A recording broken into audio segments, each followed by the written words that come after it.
Queer Connections is not a service that provides mental health services and supports. If you or someone you know is needing mental health supports, please reach out to one of the following numbers.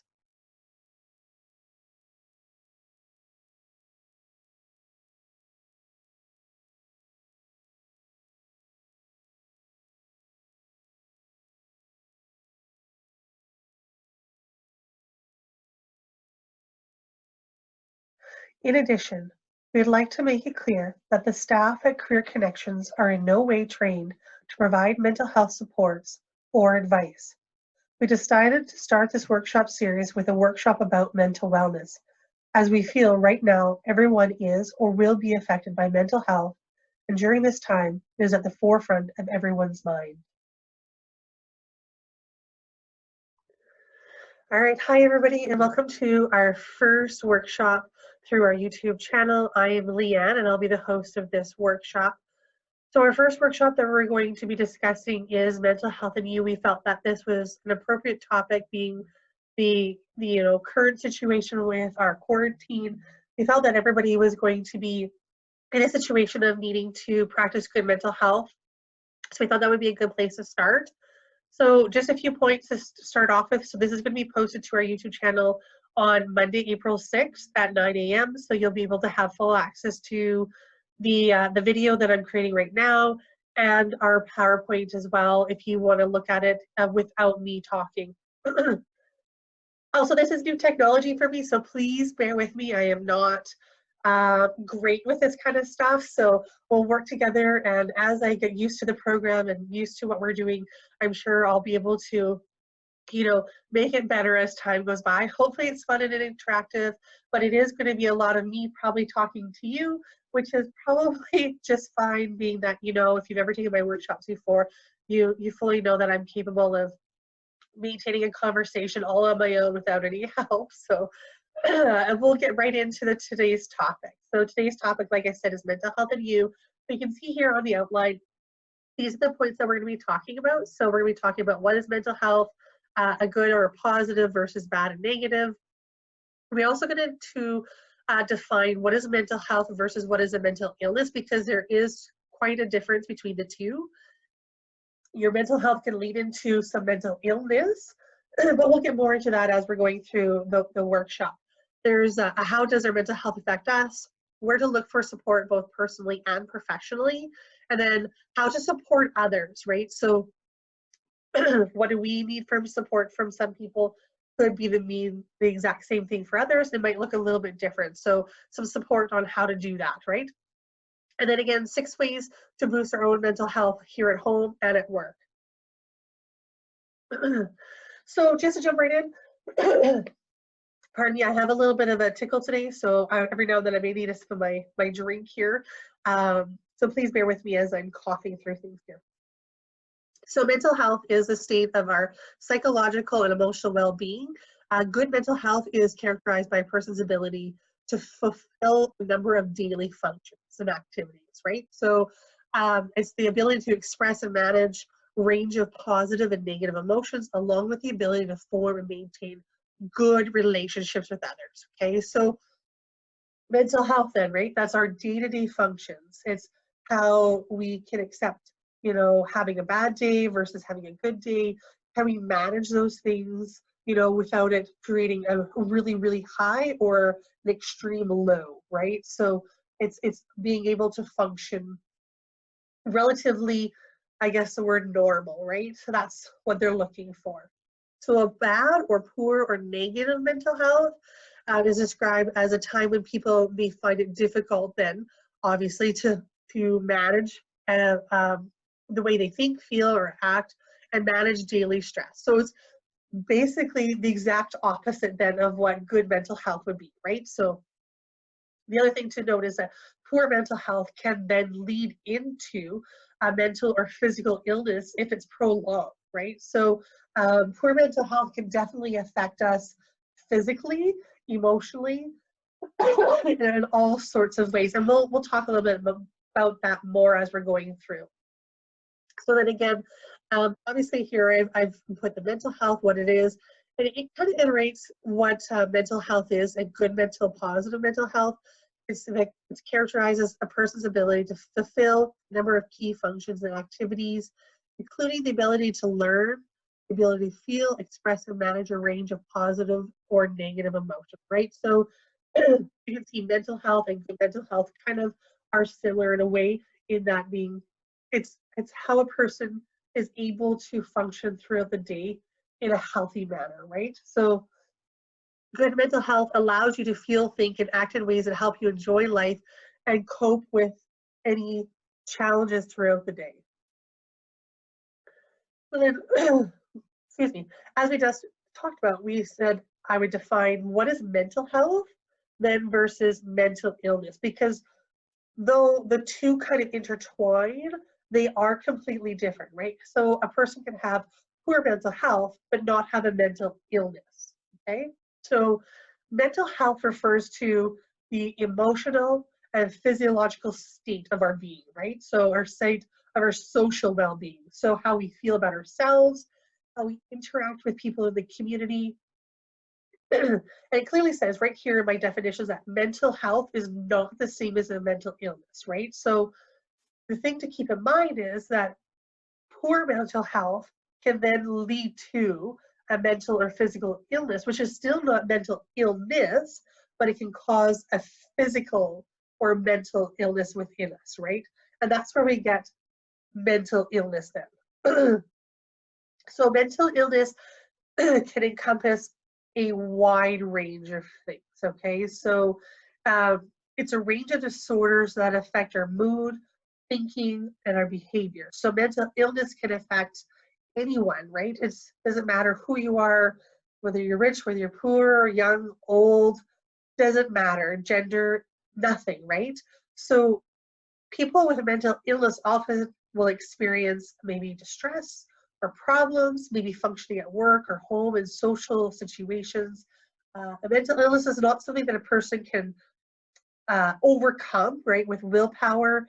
It can be caused by various things. It can be biological factors such as genes or brain chemistry. Maybe there was a trauma from a young age or abuse, and it could simply just be a family history. You know, some people just come from a line of people who have mental illness in their family. So I have a short video that I want to share with you that talks a little bit more about, you know, mental health, mental illness, and how they are separate beings and how they kind of interact with each other. So just a moment here, I'm going to change screen. So please bear with me as I switch. All right, so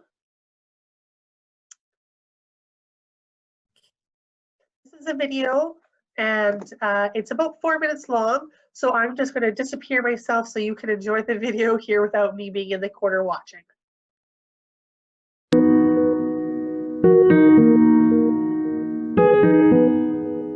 Mental health is about our cognitive and emotional well-being. It is just as important as physical health. Mental health does not mean mental illness, although sometimes the term is used in this way. It's best to think about our mental health as existing on a continuum, rather than people being either mentally ill or mentally well. Our mental health exists on a continuum, and we move along the continuum according to various coinciding factors, such as our genetic makeup and upbringing, particular life circumstances, and the pressure we are under at any given time. At one end of the continuum, we have mental illness or ill health, such as depression, anxiety, bipolar disorder, and schizophrenia. And at the other end, we have mental health or mental wellness, when we are thriving, content, and fulfilled. We should all aim to recognize and notice changes in mental health and support each other to move along the continuum to return to positive mental health. The World Health Organization describes mental health as a state of well-being in which every individual realizes his or her own potential and can cope with the normal stresses of life, can work productively and fruitfully, and is able to make a contribution to his or her community. Being mentally healthy can include being resilient and able to cope with difficult times, feeling in control, being confident, feeling good about yourself, managing and expressing your emotions, building and maintaining good relationships. We all experience times when we feel under too much pressure, are worried, anxious, sad, afraid or angry. These emotions contribute to our usual state of mental health and are an expected part of our makeup. However, if these emotions are persistent over time and begin to interfere with our ability to do what we could, should or want to be doing as part of our daily functioning, this could be described as a mental health issue. With the right support, treatment and adjustments, we may well return to a state of restored mental health. Without these things, mental health issues can develop into a mental illness. There are different types of mental illness. These can be diagnosed by a healthcare professional such as a GP or psychiatrist. A mental illness can significantly impact on a person's daily functioning, interfering with family, interests, social and work commitments, but it doesn't define them any more than a physical illness would. There are many ways we can support someone to understand and manage the symptoms of a mental illness and signpost to the help needed. It's important to pay attention to your own mental health too. It can be difficult to ask for help or to know how to offer support when you're concerned about someone's mental health. This may be due to barriers such as the stigma associated with mental health, lack of understanding around mental illness, uncertainty of how to get help, the fear of disclosing a mental illness to others, or concern about saying or doing the wrong thing. Research shows that stigma remains one of the biggest factors preventing people from raising concerns about their mental health or seeking help early to get the support needed. It is important to remember that just like physical health, we will experience ups and downs in our mental health. It exists on a continuum. Together, we can challenge stigma, seek parity with physical health, and develop our confidence to start a conversation about mental health. If you'd like to find out more, visit us at mhaw.uk.com, follow us on LinkedIn, Facebook and Twitter, or email us at team@mhaw.uk.com and join us on our journey to embrace positive mental health in the workplace. Okay, so that's our video, and I'm just going to go back to our slides here now, so bear with me as I switch again. All right. So that video kind of gives us a bit more information on how the difference is between the mental health and mental illness, right? So now we're going to jump into a part called how does mental health affect us, right? So I've kind of broken it down to 4 categories that I feel are the most important, or the ones that affect us the most when it comes to mental health. So the ones that I have are how our thoughts, our behaviors, body reactions, and emotions. Okay, so we're going to break that down further. We're going to go talk about each one a little bit. So when we talk about our thoughts, it's identifying areas where we can change. So this means if you want to become more optimistic or engage in more positive thinking, first identify areas of your life that you usually think negatively about, right? So changing that mental record. So it's, I've experienced this in my life where, I have to interact with somebody, or an upcoming meeting or an upcoming appointment comes around, and I know about it so much far in advance, and I start to think about it, right? Almost to the point where, like, I play the scenario over in my mind of how I think it's going to turn out, and if I think it's going to turn out negatively, inevitably, it's going to turn out negatively, right? Because I've already created those scenarios and situations and replayed them so many times in my mind before I got there that I'm already at a heightened state of anxiety. So it's going to cause a bad interaction, right? So if you learn to stop that record and maybe change it to a more positive record, or even just stop it entirely and remind yourself, like, I can't control how that other person is going to react or what they're going to say. I can only control what I say or do, right? So that's one way to try to change that. And that's something that I've had to learn. I didn't really learn that until I was in my mid to late 30s. So it's taking me time for myself to get here. So it takes time, is what I'm saying. The next one is check yourself. So periodically during the day, stop and evaluate. What are you thinking? Or, what is your mood today, right? And then do what you need to do to maybe try to change it or continue the way you are, right? So the other one is be open to humor, right? And so we all know that being able to laugh at ourselves or find things that, take us out of that negative headspace to allow us to enjoy something that is, truly funny to us. So finding those things that, can change that day around for you. Go talk to that coworker that, maybe can always make you laugh, whatever it may be. Excuse me.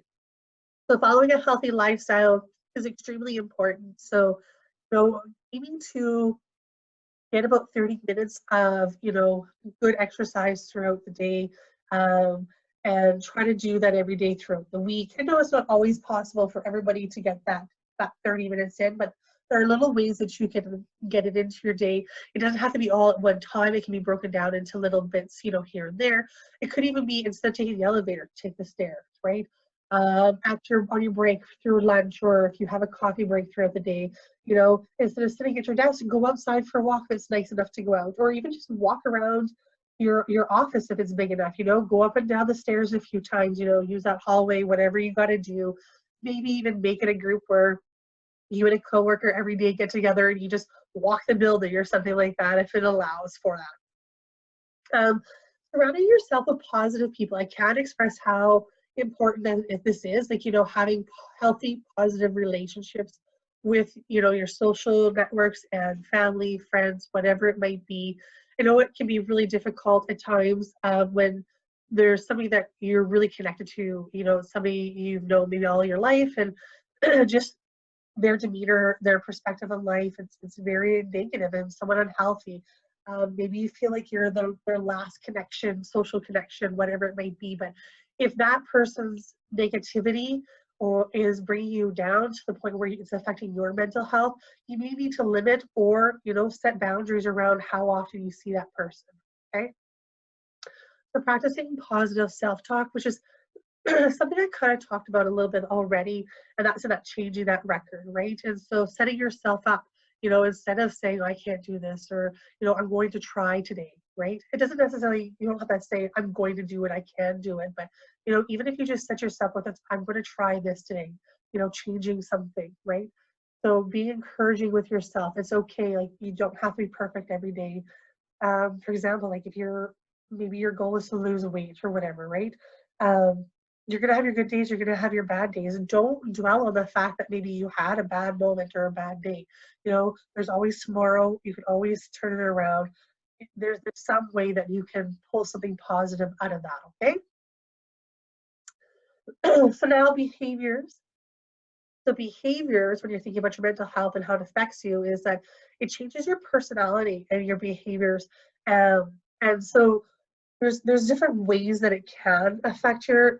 And I'm not saying that these ones that I've said here are, the end all and be all of how your personality behaviors might change, but these are some of them. So there's confusion, delirium, delusions, disorganized speech or behavior, hallucinations, or mood extremes, right? So for example, when my mental health was really bad, my husband and I had just started dating, and when I had to do certain things, meet with certain people in my life, my husband said he would notice an actual physical change in my being and how I interacted with people. He even said it got to the point where he could tell if I've talked to that person on the phone.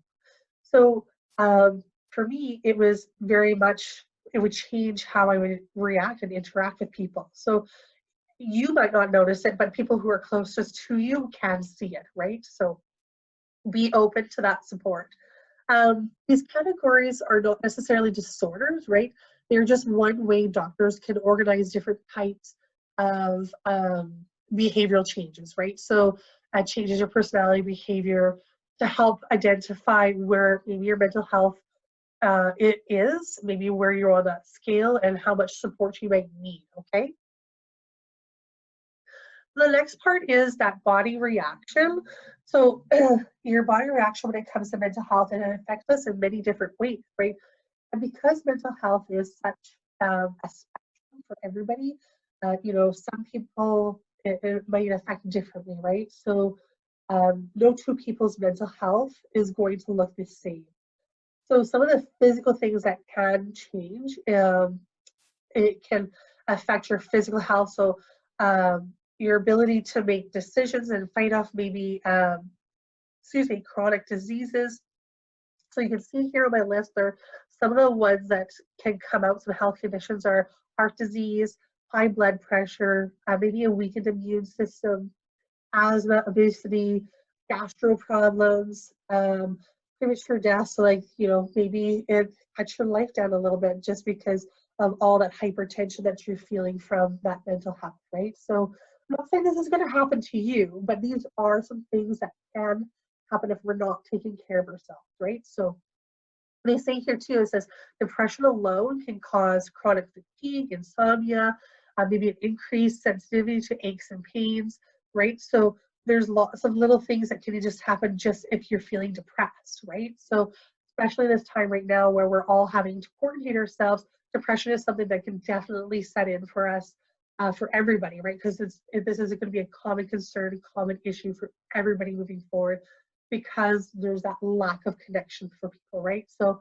ensuring that we're finding those other ways technologically to ensure that we're getting those connections to maintain, excuse me, that healthy balance. So I have another video that talks a little bit more about this and how to stay mentally healthy when you're at work and a little bit at home as well. So I'm going to switch screens again here. So please bear with me as we move over to the other video. So this is the next one that I have. And again, this one is about 4 minutes long, and I will just get off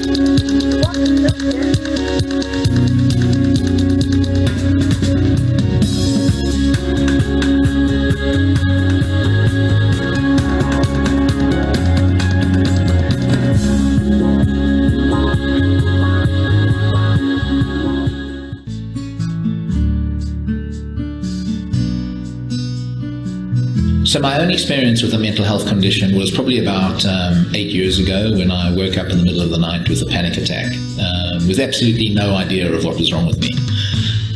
That led me to going to a doctor, because I was so scared about this experience that I'd had. Kind of thought that I was going to die that night. And the doctor asked me all sorts of questions, ranging from what was my energy like, what was my sleep like, what was my appetite like, through to had I had any suicidal thoughts. And the answers to a lot of those questions were yes, and that I wasn't sleeping well, I'd lost energy, I had lost focus, and he diagnosed me with suffering from anxiety stroke depression. And that was my first experience 8 years ago of a mental health condition in the workplace. And I think the way in which I got myself better was very much being open about how I was feeling. I was not embarrassed about the fact that I was suffering from depression or anxiety. And I therefore reached out for help. And so I suppose it was a combination of great support from the organization I worked for, friends and colleagues, cognitive behavioral therapy, some medication, and then talking to somebody who really could empathize with my illness and gave me hope for the future. I think some of the things that one could look at to deal with work-related stress and maybe prevent oneself from getting ill in the first place probably comes from a thought that I've had around what makes up our overall well-being. I think our overall well-being is made up of 4 elements. How healthy are we at a physical level? How healthy are we at an emotional level, which is the degree of happiness? How healthy are we at what I would call a mental level? That's our ability to focus. And how healthy are we at a kind of spiritual level? At the physical level, because that's the foundation to all well-being, I think that there are a couple of things that we should be doing more of. The one would be, simple thing to do is recover during the course of a day. So don't wait until a holiday to recover. I think it's really, really important that just during the course of a day, every 90 minutes or every 2 hours, take 5 or 10 minutes out just to recover, even if that means to go for a walk around the block. But recovery, I think, is very, very important. I think the second thing is to maybe try out and test out this concept of mindfulness. So have some time during the course of the day where you can just practice some mindfulness techniques. And there's some very good apps that are now available. There's an app called Headspace, which you can just download onto your phone, and you can take 15 or 20 minutes at the beginning of each day to just be mindful and present as you get into that day. And the final very simple thing that I think is necessary is sleep is such an important thing in our lives, and I don't think we sleep enough. So why not commit to giving yourself an extra 30 minutes sleep a night and see what that could do to begin to prevent you from getting ill in the first place.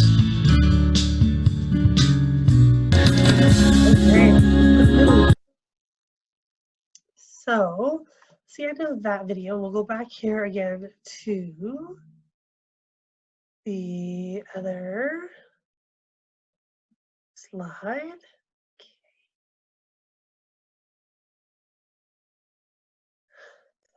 Okay. I've lost my space notes. Sorry, guys. I think this is where we were before. Yes. All right. So that video really kind of summed up his own experience with mental health, right? And how he kind of categorizes things and how he works towards better, right? So the next piece I want to talk about is how it affects us emotionally, right? So your thoughts and emotions can affect your mental health, which I think everybody should be fairly aware of, right? So emotions that are freely expressed and experienced without judgment or attachment tend to follow fluidly without impacting your health, right? So on the other hand, repressed emotions, right, especially those ones that are fearful or negative ones, they can really drain our mental health and our energy, right, and affect our body very poorly, very negatively, and can lead to some health problems. So it's important to recognize our thoughts and emotions and be aware of how they affect us and how that not only has effect on us, but how it has effect on others, right? So those negative attitudes and feelings of helplessness or hopelessness can create chronic stress, which upsets the body's hormone balance and depletes the brain's chemicals required to maintain that happiness, and can ultimately damage our immune system, right? So it can give us some chronic stress that could decrease our lifespan even. So poorly managed or repressed anger or hostility is also related to a slew of health conditions such as hypertension, which is high blood pressure, or cardiovascular disease or digestive disorders and infections. So maintaining those emotions and trying to talk them out as opposed to holding them in can have, a really negative effect on our bodies. So where I want to move to now, take a shift to look at, is where to look for supports then, right? So both personally and professionally, how can we do this? So these are some ideas that I had. So looking to others for supports, our family, our friends, those social networks, our coworkers, there's all kinds of people that we can go to. Like the next one says your coworkers, supervisors, boss. Even if you have a human resources department, they can keep it confidential where, it's no one else needs to know what's going on. It's just between you and that person, right? So reach out and use all the services that are available to you. The reason I also say go to human resources department is because sometimes if you have a benefits package or a health plan with your coworker or your place of employment, the option of having a third-party person or a counselor to connect with can be a part of services, so you can have it covered through your healthcare. And so by connecting to a counselor, that can also be of a huge benefit, where it's somebody that's not emotionally connected to your life, a person there to listen to you, to listen to anything and everything you want to talk about. It can be, just how your day was yesterday, to maybe things that happened to you when you were a kid. It's I use a counselor at times in my life as well, because my mental health wasn't great, and I learned a lot of really good strategies on how to take those negative and poor emotions, or whatever I was feeling at that time, and really be able to analyze it and change it and switch it and start to recognize when they're happening and how they're happening and how to change that, right? The setting up those boundaries and setting up those limits to allow, what I'm going to allow in my life and what I'm not going to allow in my life. And then just simply talking, right? Like this workshop today, connecting to our live feeds, on Wednesday through the Facebook page, just getting together with other people who are experiencing the same things as you, right? You're not the only person. We as a community right now are going to be needing to band together more as we become more socially isolated, and the quarantines and everything that's taking place right now in our communities, the more they limit our interactions on a physical sense, we need to increase our social interactions, by using the technology that's available to us these days, right? So really utilizing the tools that we have now to stay connected in alternative ways, right? So then I also have some links here that I wanted to share with people. I'm not going to go through each of them individually myself right now, but I feel like there's some really good resources for people to access if you want more information specifically about different organizations within Manitoba, and then just with other mental health organizations that might be of a benefit to access for support and services, okay? There's 7 of them there here for you, and through the live feeds, if somebody wants to ask more questions about them, we can definitely look at them a little bit further then as well. So the next piece is how to be of a support to others. Okay, so really ultimately what you want to think about is how would you like someone to be of a support to you? Like what would you like to see in a person that is a part of your social network or a counselor or whatever it might be? How do you want that person to support you, right? That's basically how you want to then turn around and offer support to somebody else. But I'm going to go through what I have here. I have about 8 points of different types of support to be offered, okay? Some sort of do's and don'ts. So the ultimate one for me right now, I think, is setting aside time for that person, okay? So have no distractions, turn your computer off, turn the TV off, radio, put your cell phone away, really be engaged in that moment and give that person your undivided attention so that they know that they can trust you to be engaged in that conversation and that you're really listening to what they're trying to convey or trying to share with you, okay? The next one is just let them share, right? So if the person wants to share a lot, if they don't want to share at all, maybe they just want to be in your presence, maybe just spend some quality time, maybe just be with you, maybe play cards or a game or whatever it might look like. Go for a walk but not say anything. That's okay too, right? Just allow them to open up to you when they feel comfortable and ready, because it's going to be a lot of trust on that person's end to feel that they can communicate openly with you about what's bothering them, right? The next one is don't try to diagnose or second guess their feelings, right?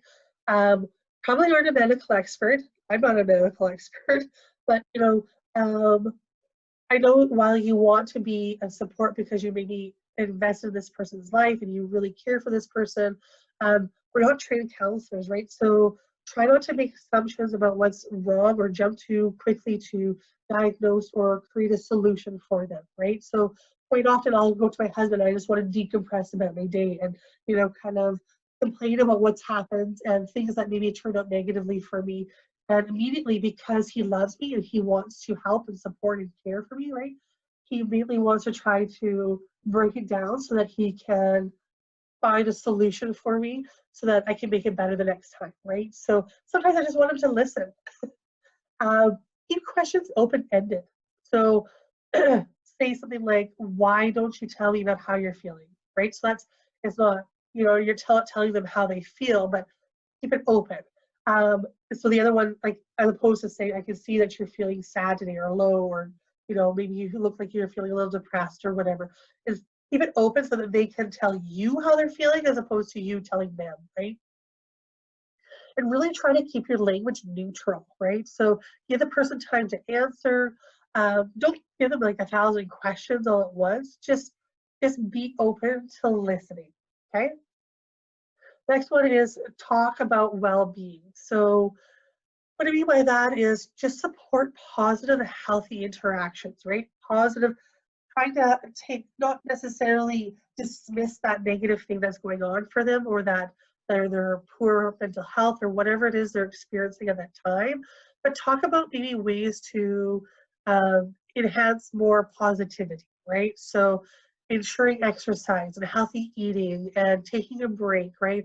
Doing some light exercise, doing something to distract yourself that maybe they really enjoy, that they can just kind of mellow out into. Like for me, something that I like, if I've had a really bad day, it's, I know it's really bad, but I love cheesy TV, right? Like, so I'll put on Big Brother or Desperate Housewives or something just so mentally ridiculous that I'm just able to zone out and be in the moment and have a good laugh at other people's expenses, right? So yeah, just really do something to help them relax, right? And then listening carefully to what they're telling you. Don't try to put words into their mouth. I would really encourage you to take what they're saying and then find a way to reiterate back to them exactly how they said it, but maybe in a way that you understand it. So it says, so something like, you don't have to agree with what they're saying, but by showing you understand how they feel, you're letting them know that you respect their feelings. So if someone says, I'm feeling sad because my grandmother died, you can say, oh, I'm sorry to hear that your grandmother died, that, and that you're feeling sad about it. So you're saying the same thing, but you're saying back to them, I'm hearing you and I'm listening to what you're saying. And that will show people that you're really paying attention, you're actively being a part of that conversation. Offer them help in seeking professional support and provide information on ways to do this, right? So what I mean by this, you could help them find a website online, maybe a professional person to call. Maybe you call for them on their behalf to set up the meeting, or maybe you go with them to that first and wait in the waiting room while they go meet with that professional. Something to show them that you're supporting them and that you're there for them, because that first step of finding a professional and meeting with somebody else or talking to somebody else, it can be a difficult one, right? So doing what you can, but ensuring you're keeping your own limits. And that's my last one, right? So know your limits. So if, you not being able, maybe you can help them find a person to go to, but you don't have the time to go with them, right? So you can find ways to be of support, but also keeping within your own boundaries and within your own limits of what you're able to do as well, okay? Because you want to think about your own mental health too in these situations, and you don't want to be taking on so much that it's then affecting you and your ability to function yourself, okay? So I have another video here for you that I'm going to switch to, and again, it's just going to talk a little bit more about the workplace and how to support and stuff like that. Okay, I'm just going to switch here. Bear with me one last time as I change this.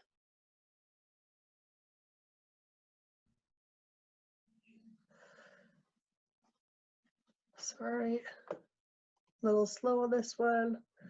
All right, so here's the last one. How are you doing today? You'll most likely answer, good, fine, okay, even if you're feeling a whole mountain of emotions. Coworkers probably ask you this on a daily basis, but are they prepared to hear the real answer? And do you feel safe enough to share it? We are creating a workplace culture where the question, how are you, has meaning. Because some days, you just aren't feeling like yourself, and that's okay.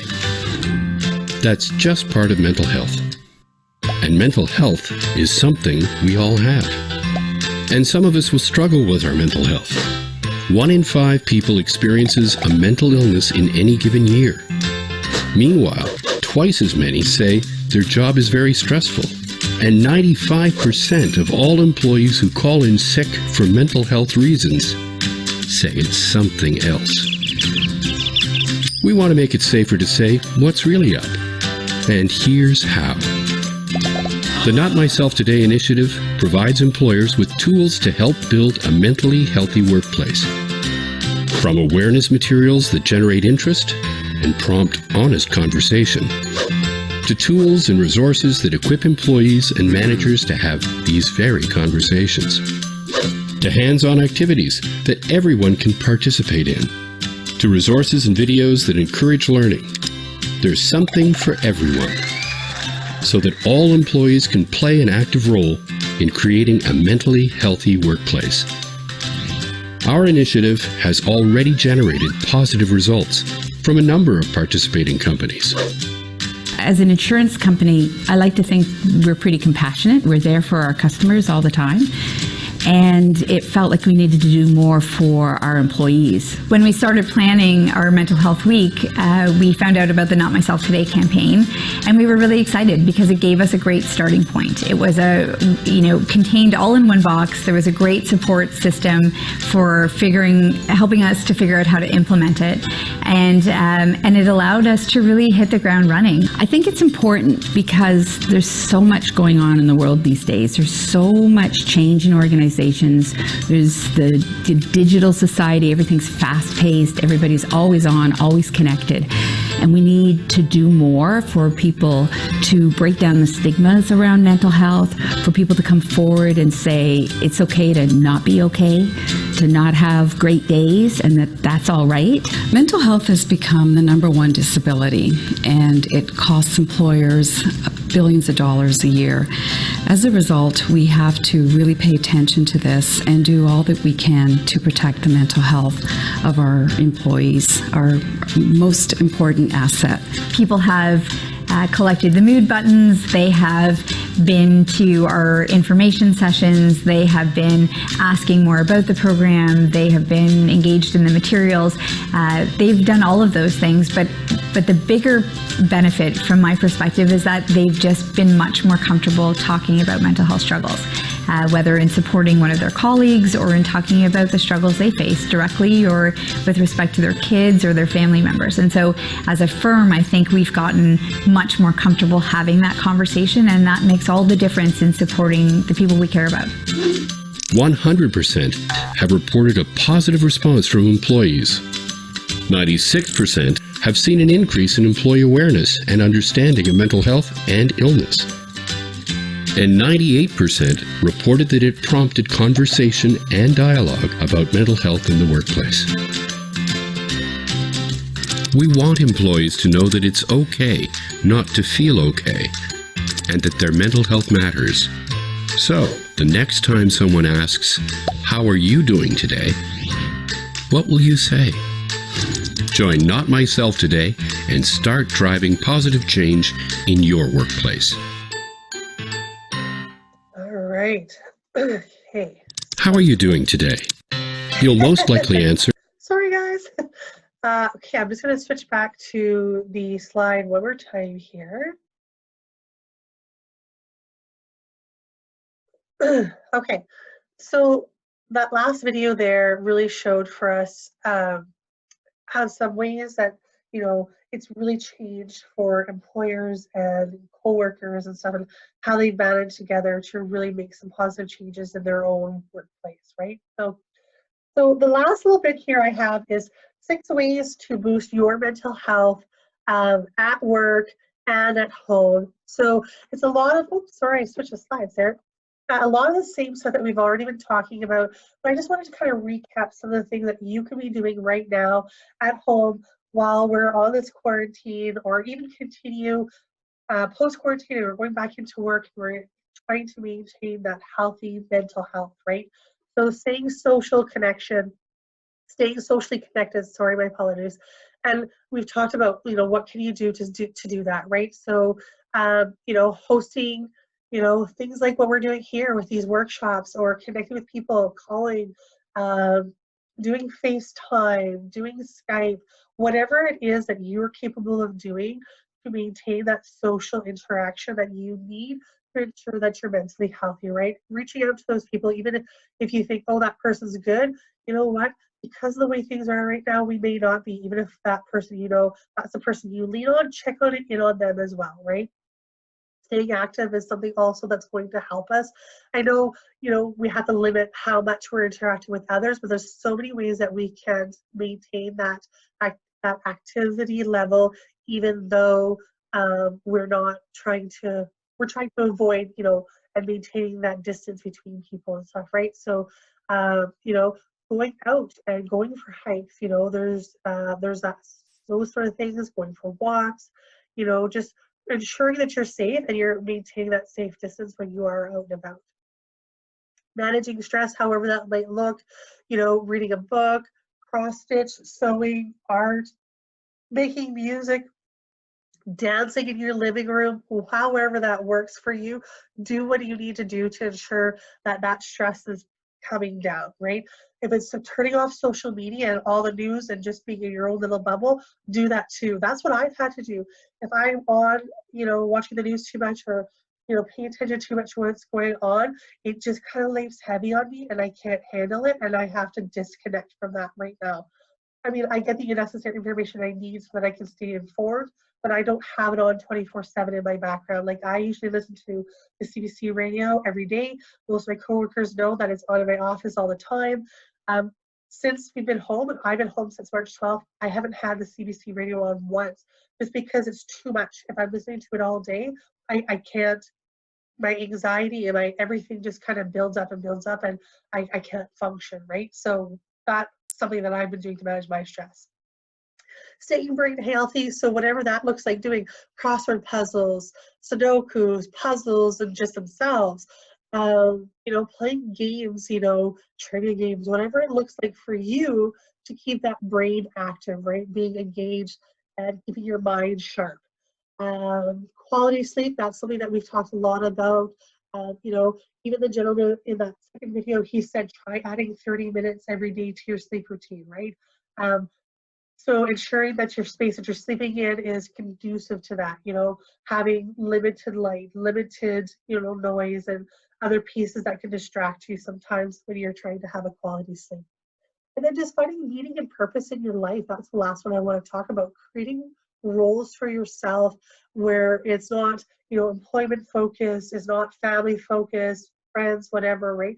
Finding that social piece where you can have a role that you feel connected to your community. For example, when I lived in Winnipeg, I volunteered in a couple different organizations. I volunteered at Ronald McDonald House, and I volunteered at Winnipeg Harvest. Those pieces were something that I did for myself, because I found that when I had moments to just disconnect from my day job, disconnect from what my family's going on with my family, going on with my friends, and I can focus on somebody else and something else that just brings me joy, and I feel purpose, and I feel needed, and I feel my role, and I'm helping my community, it changes my perspective and sets me up for a really good week. Okay. So that's the end of this first workshop. I'm really happy everybody tuned in. I really hope you enjoyed it and have lots of questions for me. The next workshop will be posted on our YouTube channel. Like I was saying, it'll be every week on Mondays. So the next one will be Monday, April 13th. And the topic is going to be the 5 W's of job searching. The host for this one is going to be Haley, who's another coworker from Career Connections.